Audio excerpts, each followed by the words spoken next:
Hi friends, అందరికీ నమస్తే. ఈరోజు మనం తిరుపతిలోని సీనాఎంఎస్లో ఫుడ్ రివ్యూ చేద్దామని వచ్చామండి. యాక్చువల్గా యూట్యూబ్లో చూసిన చాలా వీడియోస్లో కమెంట్స్లో ఏం చెప్పారంటే రెడ్ ఎంఎంఎస్ కంటే సీనాఎంఎస్లోనే మనకి మటన్ కర్రీ చాలా బాగుంటుందని చెప్పారు. మనం వచ్చిన సండే కాబట్టి మనకి చాలాసేపు వెయిటింగ్ ఉందండి. ఒక 10 to 15 minutes పట్టింది మొత్తానికి మనకి సీట్ దొరికేసరికి. మనం ఈరోజు mutton curry with white rice combo and fish fry with రసం ట్రై చేసాం. ఇక్కడ వచ్చేసరికి మటన్ కర్రీ తీసుకున్నాం కానీ అంత టేస్ట్ ఏం అనిపించలేదండి. పీసెస్ ఒక 7 to 8 వరకు వచ్చినాయి, బట్ స్పైస్ లేదు, అలాగే ఉప్పు కూడా లేదు, చప్పగా అనిపించింది మటన్ కర్రీ అయితే. నెక్స్ట్ వచ్చేసరికి ఫిష్ ఫ్రై ట్రై చేసాము విత్ రసం.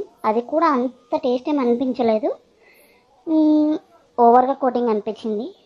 టేస్ట్ యావరేజ్గా ఉంది, చాలా యావరేజ్గా ఉంది. ఓవరాల్ రేటింగ్ వచ్చేసరికి 3 out of 5 అండి, అంతే.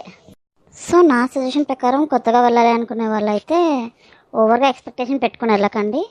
మీకు నచ్చితే ఓకే, బట్ అంత వీడియోస్లో చూపించినంత హైప్ అయితే లేదు. So that's it for today. Thank you for watching ఆ వీడియో. ఇంకా ఇలాంటి వీడియోస్ మళ్ళీ చూడాలనుకుంటే subscribe to our channel. Thank you.